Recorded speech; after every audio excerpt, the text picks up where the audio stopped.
Good afternoon. So mag-unbox po tayo ng additional na gamit ngayon sa site. So ito po yung Ugreen na portable charger.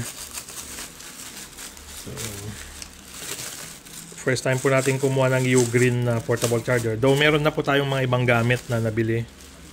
That brand, yun po yung mga connectors saka adapters. Pero ngayon lang po tayo bumili ng Ugreen na power charger. So meron po siyang libreng storage pouch. Pag bumili ka ng isa, may libreng isa one time, pero kahit dalawa po ang bilhin, isa lang ang ibibigay nila. Pero thank you for the gift.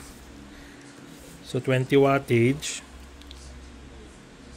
May nakalagay pang flight approved. So ibig sabihin po sa aeroplano, okay lang siya. And then 20,000 po ito. Fast charging power bank.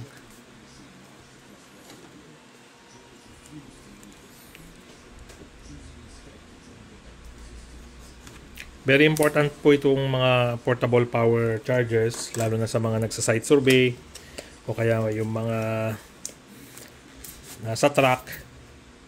Pero kapag nasa biyahe naman sila, nagcha-charge na sila mismo sa charger galing sa sasakyan. Pero ito is pang emergency nila. Okay.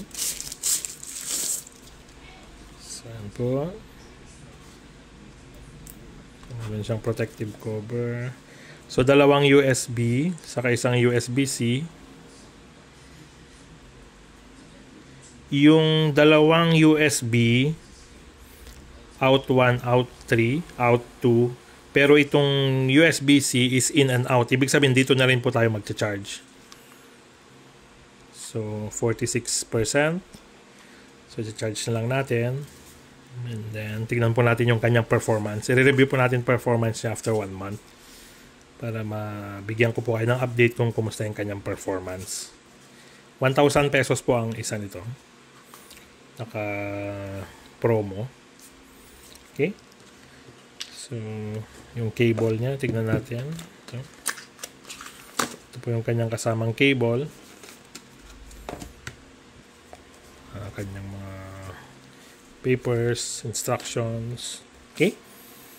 And then ito naman po yung free na pouch. So, pwede po natin gamitin kahit anong equipment ang ilagay natin na kailangan ng protection. Pero this time, ito po tamang-tama kailangan natin.